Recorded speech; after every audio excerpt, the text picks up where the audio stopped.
Olá pessoal, tudo bem? Bom estudo para vocês. Eu sou o professor Wagner Vanderbroek da Unespar Campus de Campo Mourão. Nesse vídeo nós vamos ver então como que a gente trata contabilmente produtos que foram deixados sem terminar num período e terminado num período seguinte. Bom, nesse caso aqui nós vamos tomar como exemplo, o período nosso será mês, tá? Então imagine que no primeiro mês, então, eu tenho uma produção que cada unidade produzida custava R$ 100. Então perceba que eu tenho duas unidades que provavelmente foram terminadas e passada para produto acabado.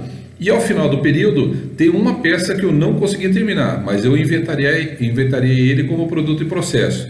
Bom, no segundo mês, os produtos que foram iniciados e terminados no segundo mês, ele recebeu um custo de 110. Só que primeiramente eu tive que terminar aquele produto que estava em processo para poder liberar espaço para a nova produção. Como é que ficou o custo desse produto que foi iniciado no primeiro mês e terminado no segundo mês? Ficou da seguinte forma: se os custos daquele período eram R$ 100 por unidade, obviamente essa meia unidade custa 50. A nova meia unidade, que são os outros 50%, ele vai ficar a 55 recebendo a nova estrutura de custo do segundo mês. Por que essa nova estrutura de custo? Porque normalmente alguns gastos como matéria-prima, energia, telefone, enfim, todos os gastos aqui tiveram aumento de um período para o outro. Então os produtos sairão mais caros. Então esses produtos mais caros irão afetar o produto que foi encerrado do primeiro mês para o segundo, e assim sucessivamente. Quer dizer, no terceiro mês aqui eu poderia ter um custo de 120, também teria um custo híbrido. Então como é que ficou o custo aqui? Produtos iniciados e terminados no primeiro mês fica com 100, produtos iniciados no primeiro e terminados no segundo fica com 105, 110 no segundo, 115 o iniciado no segundo e terminado no terceiro, e 120 no terceiro mês. Isso hipoteticamente, claro, como exemplo. Então veja que eu tenho aqui 1, 2, 3, 4, 5 custos, porque produtos foram começados no mês e terminados no outro. Bom, vamos pegar um exemplo para a gente entender um pouco melhor. Nesse exercício aqui a gente pegou os saldos iniciais, que é o X0, esse aqui só como referência nossa. Obviamente que a gente vai ter que abrir cada uma dessas contas aqui, o razonete de abertura. Então perceba o seguinte, que na matéria-prima, que são as peças que eu utilizo, eu tenho 4.000 unidades em estoque. Eu tenho uma ficha de controle de estoque de 4.000 unidades. Perceba que a minha ficha de controle de estoque e a conta contábil está batendo, né? O produto em processo, que são as máquinas, essa máquina aqui, para nós aqui, são produtos, tá? Eles não são as máquinas operacionais, é o meu produto aqui, tá? Bom, ok, então quantas máquinas eu tenho aqui em processo para poder terminar? Quantos produtos eu tenho aqui? Eu tenho 400 unidades inteiras, ou seja, 400 unidades que ele foi feito só metade, a condição dele de processo foi feito só metade. Então ele equivale a 200 unidades, apesar de ser 400 inteira, ele equivale a 200. Por quê? Imagine que cada uma dessas máquinas aqui utiliza 4 peças, tá? Digamos assim, só para entender, eu fabrico um determinado carrinho de transporte dentro da fábrica. Esse carrinho de transporte eu uso 4 rodas, então a minha matéria-prima seria 4 rodas. Ah, mas e as demais matérias-primas? Não, só a título de exemplo, porque isso é como receita de bolo.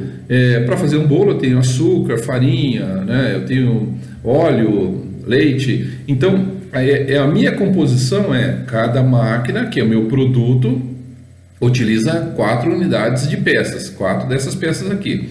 Ok, e aí o produto acabado, tenho 300 produtos, que são as minhas máquinas aqui, prontas, que dá 152 mil.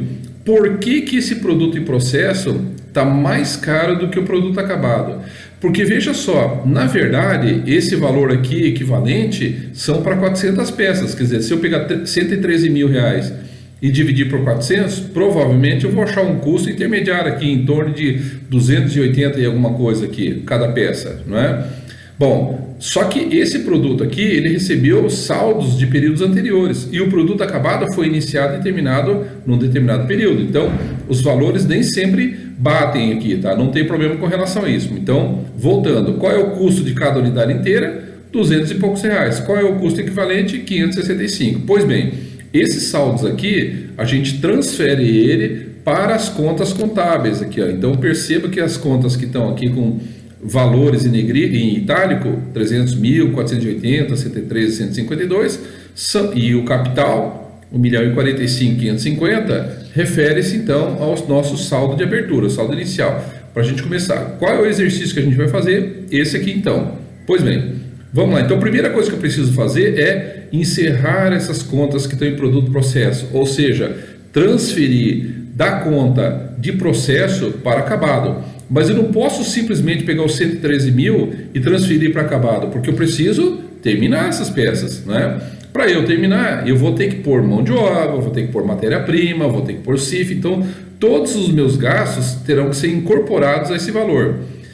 E aí, para eu terminar isso aqui, eu tenho que ter como referência o que eu vou produzir no X1. Então veja só, qual é a tarefa do mês X1? A tarefa do mês X1 é terminar essas peças que estão em processo, iniciar e terminar o produto do mês, que é o 600, iniciar e não conseguir terminar 160 peças. Eu falei, mas por que eu vou iniciar e não vou terminar 160 peças?